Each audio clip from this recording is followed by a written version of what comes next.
தேசிய ஜனநாயக முற்போக்கு கூட்டணியின் விழுப்புரம் நாடாளுமன்ற தொகுதி வேட்பாளர் வடிவேல் ராவணனை ஆதரித்து சட்டமன்ற தொகுதி வாரியாக கூட்டணி கட்சி நிர்வாகிகள் ஆலோசனைக் கூட்டம் நடைபெற்று வருகிறது. விழுப்புரம் சட்டமன்ற தொகுதியின் சார்பில் அதிமுக கூட்டணி கட்சி நிர்வாகிகள் ஆலோசனைக் கூட்டம் நடைபெற்றது.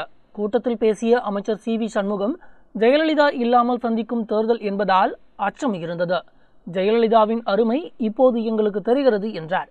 அம்மா இல்லாம சந்திக்க போற ஒரு தேர்தல் போது எங்களுக்கெல்லாம் ஒரு அச்சம், மனதில் ஒரு கலக்கம், அம்மா இல்லையே என்ற எண்ணம் இப்போதுதான் எங்களுக்கு நாங்கள் உணர்கிறோம். மேலும் இந்த தேர்தல் அதிமுகவிற்கு மட்டும் வாழ்வா சாவா தேர்தல் அல்ல, நமது கூட்டணியில் உள்ள மற்ற கட்சிகளுக்கும் முக்கியமான தேர்தல் என்றார். எல்லோரும் அதிமுக மட்டும் வாழ்வா சாவா தேர்தல் இல்லை, வந்திருக்கிற கூட்டணி கட்சிகள் எல்லோருக்கும் இது ஒரு முக்கியமான தேர்தல். இனி எதிர்காலத்தில் தமிழகத்திலே யார் அரசியல் செய்ய வேண்டும் என்று முடிவு செய்கின்ற தேர்தல். ஸ்டாலின் கனவிலும் முதல்வராக முடியாது, மேலும் அவர் அதுக்கெல்லாம் சரிப்பட்டு வரமாட்டார் என கிண்டல் அடித்தார்.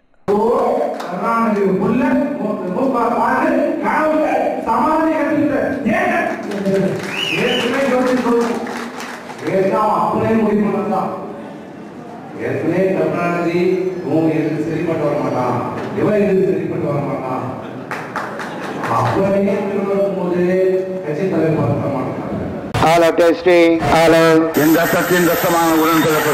என் உயிரினும் மேலான அன்பு உடன்பிறப்புகளே, செய்வீர்களா?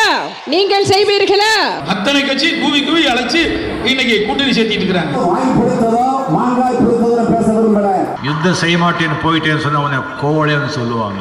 आप में से किसी ने कहा था कि Rafale CEO has said People of Tamil Nadu are remarkable. தேர்தல் திருவிழா 2019 6 பக்க எக்ஸ்க்ளூசிவ் தேர்தல் செய்திகள். தினமலர் நாளிதழில் தினமும் சில செய்திகள், சில படங்கள், சில தகவல்கள். தினமலர் நாளிதழில் மட்டுமே.